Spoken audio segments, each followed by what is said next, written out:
Representative Debbie Wasserman Shultz, the chair of the Democratic National Committee, is joining us now. Congresswoman, thanks for your time and welcome to the John Frederick Show, Common Sense for the Commonwealth. You're welcome. Thanks so much for having me. Well, if I may, Representative, I'd like to start with a human interest question before we wade into politics. Your media code name is EB, short for Energizer Bunny. And well, thank you. You're a cancer survivor. You have 3 children in a family. You serve in the United States Congress. You're the chair of the Democratic National Committee. You drove 2,000 miles with your family for your Independence Day holiday, and you're seemingly on TV what seems like 7 days a week. What is your secret, and how do we get some of that energy?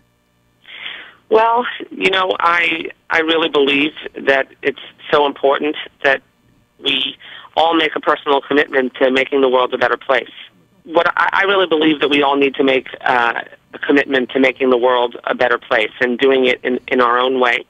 And for me, because my children are the most important things in my life, committing to make sure that I can work hard and re-elect President Obama, make sure that in my own life, professionally, that public service was a career choice, because I knew that because my family was middle class and doing pretty well, that it was important, and the teachings of my faith, I'm Jewish, really tell us that we should engage in repairing the world. And so that's really what I consider serving in public office, having an opportunity to help others be as fortunate as I feel my family is. Okay, great. If we can change over, Congresswoman, to the presidential campaign, many noted economists and virtually all Republicans are criticizing the president's tax plan to raise taxes on those making over $250,000 annually as a jobs killer in the teeth of what is a protracted recession. Is the president's tax plan more political than it is sound economic policy? President Obama has been fighting for the middle class and for working families since day one. When we were hemorrhaging 750,000 jobs a month when he took office, and now after his policies have been in place for 3 years, we've seen 28 straight months of job growth in the private sector, and we've pulled out of the really worst economic recession that we've ever seen in our lifetimes. And he's urging Congress to immediately extend middle-class tax cuts that would expire otherwise in December, because he thinks that we should be growing our economy from the middle out. He thinks we should stop a tax hike on the middle class, and his plan would prevent a tax hike on all families earning less than $250,000 a year, and that would cost a typical family $2,200. So, and it would also let the Bush-era tax cuts for the wealthiest expire because we can't afford them. I mean, if we extended, as Mitt Romney wants to, all of the Bush-era tax cuts, including for the wealthiest, most fortunate Americans, it would blow a bigger hole in the deficit when we should be working together to reduce the deficit. President Obama has already cut taxes for a typical family, a typical middle-class family, by $3,600 since taking office. 18 different tax cuts for small businesses, and it's really incredibly important that we not adopt a plan like the Romney-Ryan budget, which would add $5 trillion in new tax cuts weighted to the wealthiest, most fortunate Americans. Even independent tax experts say that Mitt Romney's tax plan would either explode the deficit or require raising middle-class taxes, and that would make it harder for millions of hardworking families to pay for health care and child care, send their kids to college, or save for retirement. We need to move forward, and Mitt Romney wants to take us backward. Now, Congresswoman, in the president's town hall meeting in Cincinnati, he attacked Governor Romney's tax plan and charged that it would create 800,000 jobs in other countries. How did you arrive at that analysis? Well, it's very simple. An independent economist did an analysis of Mr. Romney's tax plan, and it determines that his plan to eliminate taxes on companies' foreign incomes would actually create 800,000 jobs overseas, jobs that really could come at the expense of American workers. His plan is a good deal for American multinational corporations, but not for American workers. And other independent economists have said that Romney's economic plans could slow the economy and reduce the number of American jobs. And he really has a history of creating jobs overseas instead of in America. As a corporate buyout specialist at Bain Capital, he led investments in firms that sent American jobs overseas. As CEO and owner of Bain Capital until August of 2001, he profited from leading investments in companies that even the Washington Post called pioneers in shipping American jobs overseas to countries like China and India. And even as governor of Massachusetts, John, he outsourced state jobs to a call center in India and then vetoed a bill that would have prohibited state jobs from going overseas. He's made his priorities very clear, and the contrast between his priorities and his commitment to shipping jobs overseas and President Obama's, who has repeatedly committed and also proposed policies that would incentivize companies to bring jobs here to America. Okay, now, Congressman, Governor Romney says he's releasing enough tax returns to meet the standard requirements, and he's accusing the president and the Democrats of creating what amounts to a smokescreen to divert attention away from our lagging economy and certainly underwhelming jobs growth. Why is this even an issue when we have so many real economic issues to deal with today? Well, the bottom line is that Mitt Romney needs to answer the questions that have been left over the real cloud that has been cast over when he left his post at Bain. It's clear that he's trying to misel. I think he'd go as far as saying is that he's trying to hide something. He signed SEC documents in 1999 that said that he was the sole owner, CEO, president of Bain Capital, and at the same time is trying to say that he wasn't responsible for anything that happened during that time. Well, those documents don't lie. Those documents prove that he's undoubtedly responsible for investments that led to layoffs, bankruptcies, American jobs getting sent overseas. That also raises questions about why he won't release his tax returns. There's really a huge question.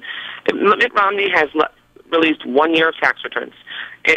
Even his own father, when he ran for president in the 1960s, said, that you can't just release 1 year. He released 12 years because he said 1 year could be an anomaly. And Mitt Romney has investments in a Swiss bank account. He has investments in the Cayman Islands. He had a Bermuda corporation which he transferred to his wife one day before he became governor of Massachusetts. And it raises a lot of questions. Why does an American businessman need investments in Switzerland, the Caymans, and Bermuda, known tax havens, if not to evade paying American taxes? So if you're running for president of the United States, you owe the American people the answers to those questions, and Mitt Romney needs to release multiple years of tax returns so we can see. Why don't we go over for a minute to sequestration? Cuts in the Department of Defense due to sequestration are going to, without a doubt, devastate the Virginia economy. And even Secretary of Defense Leon Panetta says it will imperil our national security. Congresswoman, what is the president's plan to stave off these draconian cuts? Well, you're right. The threat of sequestration is looming large, and it's looming large because the deal that was negotiated by House Majority Leader Eric Cantor and voted for by Virginia Republicans Scott Ritchell, Bob Goodlatte, Robert Hurt, Frank Wolf, and Rob Whitman, that was the result of a deal that made sure that we weren't going to go over a fiscal cliff and default on our debt last summer during that debt ceiling crisis. Congress must end our dangerous brinksmanship to prevent those cuts from going into effect. Secretary of Defense Panetta has made it clear several times that sequestration would be disastrous for our national security, and that's why Congress needs to prevent it from happening. The Obama administration has been completely clear that they're opposed to sequestration and the negative consequences it would have for our nation's security, and we have an opportunity to prevent that. We've got to work together and come to the table and hammer out a balanced approach to deficit reduction to avoid that sequestration. Make sure that we ask people who can pay a little bit more to do that, to help reduce our deficit, and make sure that we can continue to give the middle class a tax break. And at the same time, we're going to have to make cuts, spending cuts, some which we know will be painful, but some that we have to avoid making, like investments in education and innovation and things that would really harm our future. So Governor Romney, on the other hand, really has no credibility to question the president's national security leadership, no credibility on this issue at all. It's extremism that he's embraced, and proposals that he has put forward that would give the wealthiest, most fortunate Americans more tax breaks at the expense of the middle class, and not solve this fiscal cliff that we're rushing towards. Sequestration is absolutely something we can avoid. That deal was designed so that both sides would feel pressure to come to the table and make sure that we could negotiate a compromise that would help avoid it. And that is within Republicans in Congress's control. So I hope you have Eric Cantor on your program so you can ask him when he's willing to come to the table and hammer out a compromise that asks the wealthiest, most fortunate Americans to give a little bit more and ensure that we don't have to have a cuts-only approach to deficit reduction and avoid those the devastating impact that sequestration would have on the Hampton Roads region. Well, Congresswoman, we will ask him that because as far as sequestration is concerned, we're running out of time, and that's the concern that we have. How do you see the timing of this playing out? Well, the Democrats in Congress, and I'm one of them, are ready and willing at any time that the Republicans will come to the table, work with President Obama to hammer out a compromise, which proved elusive when the debt ceiling deal was put forward and created that super committee. You remember this sequestration legislation also created that super committee that was supposed to sit down with an even number of Republicans, an even number of Democrats in Congress, yes, to hammer out a balanced approach to deficit reduction and making sure that the debt ceiling was that we wouldn't default on our nation's debt.